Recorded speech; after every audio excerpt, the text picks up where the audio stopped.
ఒకవైపు అమెరికా అధ్యక్ష ఎన్నికల్లో డొనాల్డ్ ట్రంప్ విజయాన్ని ఆయన మద్దతుదారులు పండుగలా జరుపుకుంటుండగా మరోవైపు కొందరు అమెరికన్ మహిళలు సోషల్ మీడియా వేదికగా కొత్త ఉద్యమానికి నాంది పలికారు. 2 రోజులుగా కొందరు యువతులు మహిళలు 4B ఉద్యమం ప్రారంభించారు. ఫేస్బుక్, ఇన్స్టాగ్రామ్, ఎక్స్లో దీనికి సంబంధించి పెద్ద ఎత్తున పోస్టులు చేస్తున్నారు. డొనాల్డ్ ట్రంప్ గెలుపుతో మహిళల హక్కులకు భంగం వాటిల్లుతుందని వీరు భావిస్తున్నారు. అబార్షన్ హక్కులు, లింగ సమానత్వం, అమెరికా ప్రజాస్వామ్య భవిష్యత్తు పట్ల సోషల్ మీడియా వేదికగా ఆందోళన వ్యక్తం చేస్తున్నారు.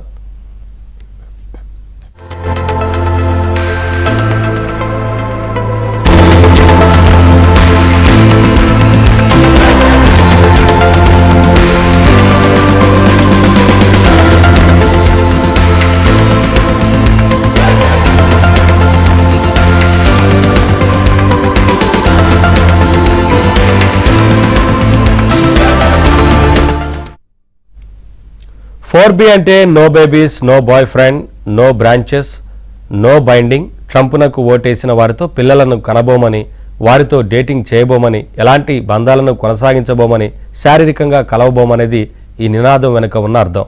కొందరు దీనిని సెక్స్ స్ట్రైక్ అని కూడా అంటున్నారు. ఇచ్చిన ట్రంప్ ఆ తర్వాత మాట మార్చడం గమనార్హం. అయితే ఆయన సతీమణి మెలానియా ట్రంప్ మాత్రం అబార్షన్ అనేది మహిళల ఇష్టానికే వదిలేయాలని పేర్కొన్నారు. ఈ నేపథ్యంలోనే మళ్లీ ట్రంప్ అధికారంలోకి రావడంతో మహిళల అబార్షన్ హక్కులపై తీవ్ర ఆందోళన నెలకొంది. తమ నుంచి అబార్షన్ హక్కులను లాగేసుకున్నారని అమెరికన్ మహిళలు ప్రస్తుతం సోషల్ మీడియా వేదికగా ఆవేదన వ్యక్తం చేస్తున్నారు. ఫలితంగా పురుషులతో డేటింగ్ చేయడానికి తీవ్ర ఆందోళనగా ఉందని చాలామంది మహిళలు అభిప్రాయపడుతున్నారు.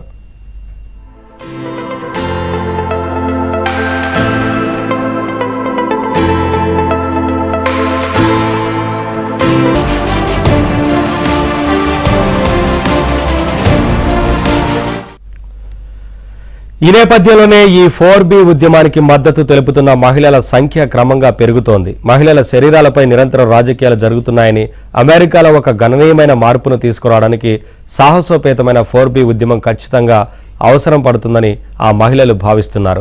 దేశంలో లింగ అసమానతలపై పురుషులను పూర్తిగా బహిష్కరించాలని పలువురు మహిళలు కోరుతున్నారు. అయితే ఇలాంటి ఉద్యమం అనూహ్య పరిణామాలకు దారితీస్తుందని మరికొందరు తీవ్ర ఆందోళన వ్యక్తం చేస్తున్నారు. ఈ 4B ఉద్యమం 2017లో దక్షిణ కొరియాలో తొలిసారి వెలుగులోకి వచ్చింది. ఆ తర్వాత మహిళల ఉద్యమాలు పెరిగిన తర్వాత 2019లో బాగా పాపులర్ అయింది. తాజాగా అమెరికాలో 4B ఉద్యమం తెరపైకి రావడం సంచలనంగా మారింది.